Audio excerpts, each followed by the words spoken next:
Hi guys, welcome back to my channel. In this video, I'm discussing Tom Lake by Ann Patchett. So believe it or not, this is actually my first Ann Patchett novel.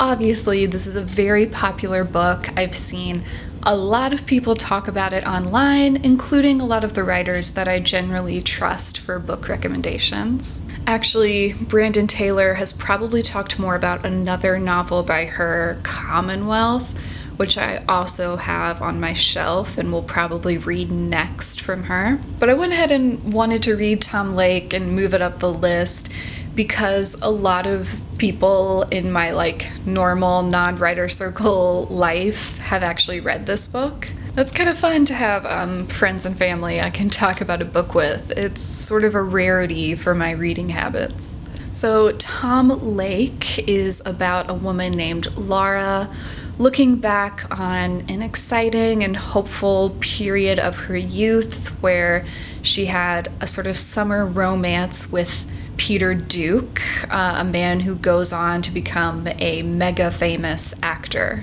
And she is telling this story to her 3 adult daughters who are around the age that she was then, while they're all at home working on their family cherry farm in the early months of the pandemic. And there's a lot of sweetness in this book, a lot of loving family kind of moments. And I think this book has a lot to say about the nature of storytelling and writing and kind of the move from youth to wisdom and how life kind of takes you where you're supposed to be. So the book does have some kind of twisty surprise moments. I'll try not to explicitly spoil anything, but this video is going to talk about the details and the themes of the book, so you've been warned.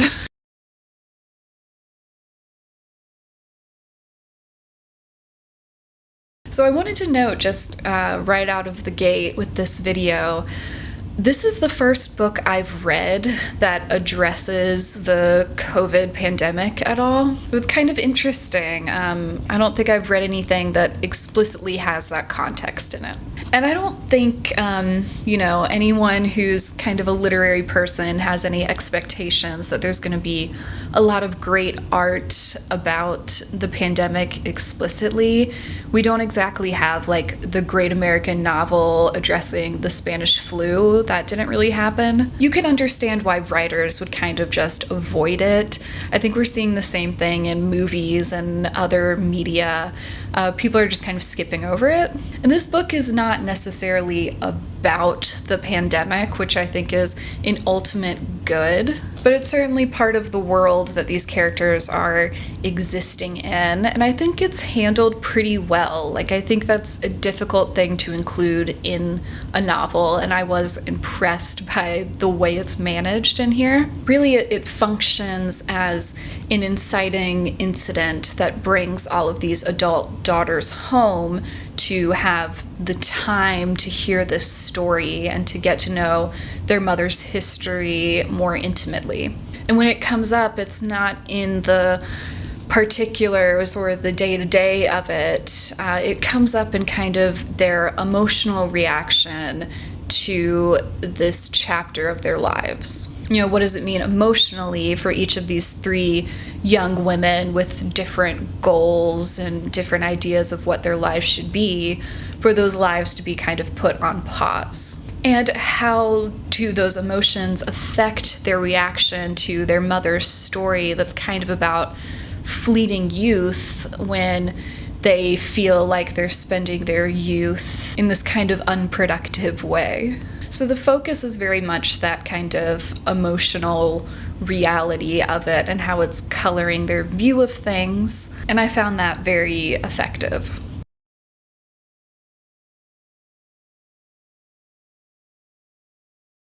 Okay, so something else I found surprising, especially in a book that seems to be popular with a lot of people who are not writers, is that it feels to be a lot about writing and a lot about storytelling. There's a lot in here about the failures of memory and what it means to tell like a good story arc and how that's different from the way real life works. What details in a story do you share and what do you hold back?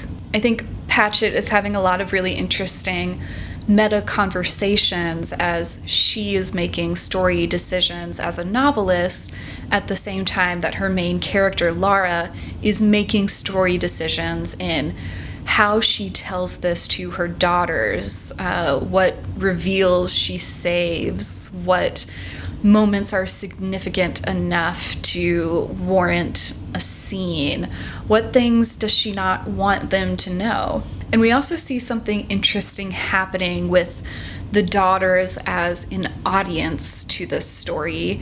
We see kind of the assumptions they've made and the changes they've made and kind of what they've taken of what they know about their mom and the narrative they've constructed themselves. And I mean, I think you have to imagine that Ann Patchett is thinking about how she writes work and it goes out into the world and then the audience makes it something different.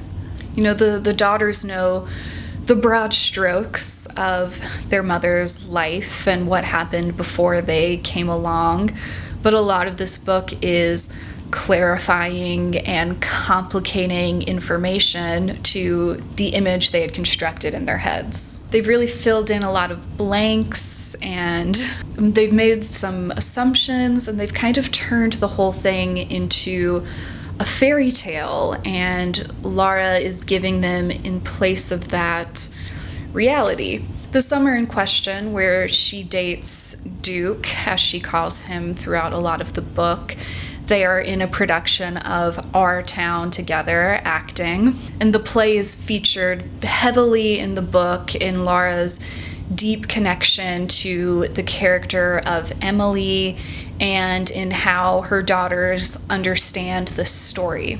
And in their sort of idea of it, Duke certainly must play George, the love interest, and they must fall for each other on the stage while playing these roles. However, and this is one of the very first corrections that Lara makes of their idea of the story, Duke doesn't play George, he actually plays Lara's father in the show. So that idea of the daughters having their own idea of things and Lara correcting them with her actual memories is established pretty early. There's another misconception they have where they've, in their minds, condensed the timeline of things, and they imagined that after the breakup with Duke, that their mother was falling in love with their father right away, and that one relationship kind of went to the other, because that's sort of a nice story that she healed from this heartbreak by finding love in him, that he was kind of the white knight and the savior of the story. But that idea of the better story is not the true story. There are years in between those events. And just as the story goes on and they kind of see the conclusion of things, how that summer is going to end, all of the girls have this kind of coming out of childhood reaction to it, to realize that this celebrity that they all admired, whose movies they watched their entire childhoods, actually treated their mom pretty badly. And it's not just the girls who are having these realizations. Lara herself is kind of clearing the cobwebs and understanding her own history and the people who were in it better through the practice of telling this story. There's this older man in her memory of that summer who played the character of the stage manager, who she had kind of a special connection with. And he was a man in very poor health. And she realizes while they're telling this story that that man was the same age she is now. And I think in her memory, she was imagining him much older, to be still a distance away from herself. And that really shifts her memory of everything to do with him in that summer. So we see with the mother and the daughters, both the act of hearing a story and telling a story are transformative experiences. And then this idea of memory and trying to remember the details of this summer so she can tell her daughters, and having a totally different perspective on it because she has lived so much more life than them. That comes up thematically a lot in this book.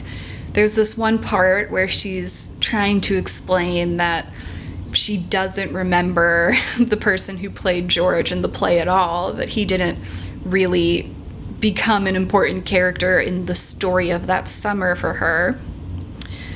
There is no explaining this simple truth about life. You will forget much of it. The painful things you were certain you'd never be able to let go, now you're not entirely sure when they happened, while the thrilling parts, the heart-stopping joys, splintered and scattered and became something else. Memories are then replaced by different joys and larger sorrows, and unbelievably, those things get knocked aside as well, until one morning you're picking cherries with your 3 grown daughters, and your husband goes by on the gator, and you are positive that this is all you ever wanted in the world. And I will talk about this more, the way the things Laura wanted when she was young in this pivotal summer that she's telling the story of are very different than the things she wants now, very different from the things that she ends up getting. I love that little passage. It feels like something out of a modern memoir, which deal in the discussion of memory so much.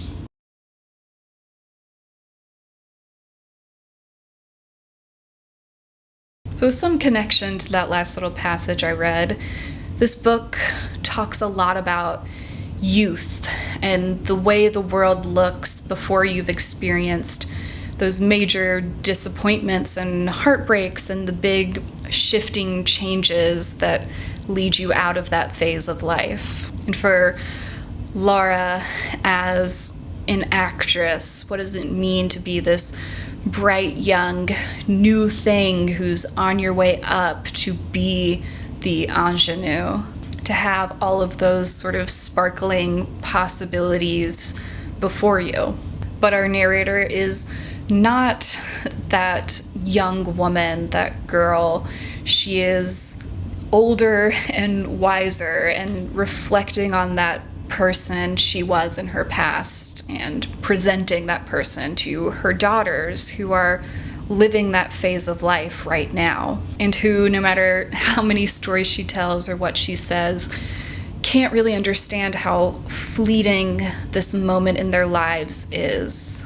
So this youthful moment, this period in Laura's life is bordered and defined by playing Emily in our town. Not just playing her, but being her. Emily is so much an extension of herself. We see her play Emily in high school, in college, and then in this summer production with Duke. From the opening moments of this book, the passage of time, the move from youth to wisdom is defined as being Emily and no longer being Emily. In that opening scene, Laura is watching auditions for our town, and she's seeing all of these different Emilys, and she's seeing a lot of women who are too old for the role but have pigtails in their hair and are kind of desperately trying to still be Emily. So we see that awareness very early on that Laura can't be Emily forever, that eventually she will age out of the role. But it's one thing to know that as a fact, and another thing to understand it emotionally. Because Emily means so much to Laura. She defines her in a lot of ways. She opens doors for her. She leads to everything that Laura becomes. There's definitely some tear-jerking, kind of moving moments in this book, but certainly the one that affected me the most and still affects me thinking back on it is the moment that Laura realizes her time as Emily is over, when she realizes she'll never be Emily again. You know, she's finished the one more time she was secretly hoping for will never come. And because of the circumstances of her exit from the production, she didn't even know that her last performance was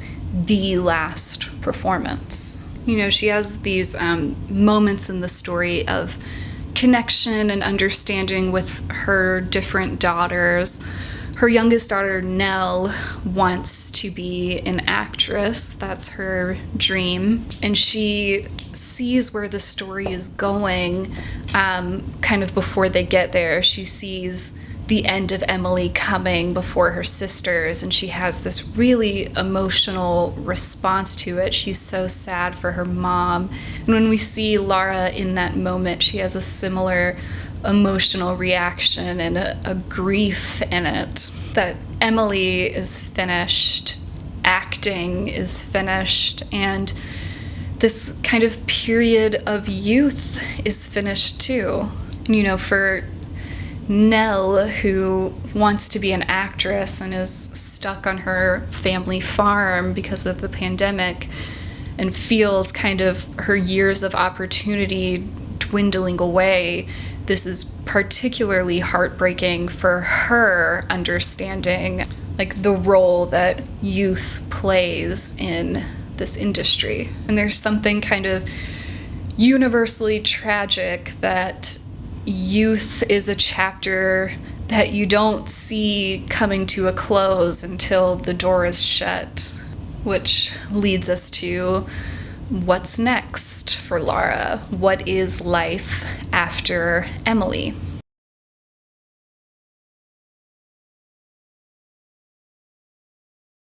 So life is change, and Laura changes. The things that she wants changes. Her center shifts when Emily is no longer like her North Star. You know, it's hard for Nell, who's somebody kind of on her way up, to understand this, but Laura doesn't regret that she didn't pursue acting more, that she didn't become this big movie star like Duke. You know, maybe the wisdom with age is that she knows herself better and she knows that she's in the right place, and she just is tremendously happy and grateful for her life on this cherry farm, for her husband, for her daughters. And that's just a perspective that her daughters at their age can't understand. For them, even after hearing the whole story and everything they know about how difficult Duke's life is, they can't help but see it as an injustice, as a tragedy that those youthful wishes were unfulfilled. And it's kind of unimaginable for them to think that in their futures they might want different things than what they want now, that satisfaction is not going to be a straight path. And of course, it's not like it was easy for Laura to shift the things she wanted and to change. She felt very deeply the grief and the loss of the path that she once thought her life was on. And she knows she can't protect her daughters from those same hurts and heartbreaks and disappointments that might change their own paths. But her passion and her joy and her wonder are all still there. Just now they're focused in the direction of this beautiful cherry farm that she loves so much, and these 3 daughters that she's raised. She has no regrets. She feels that she is where she's supposed to be.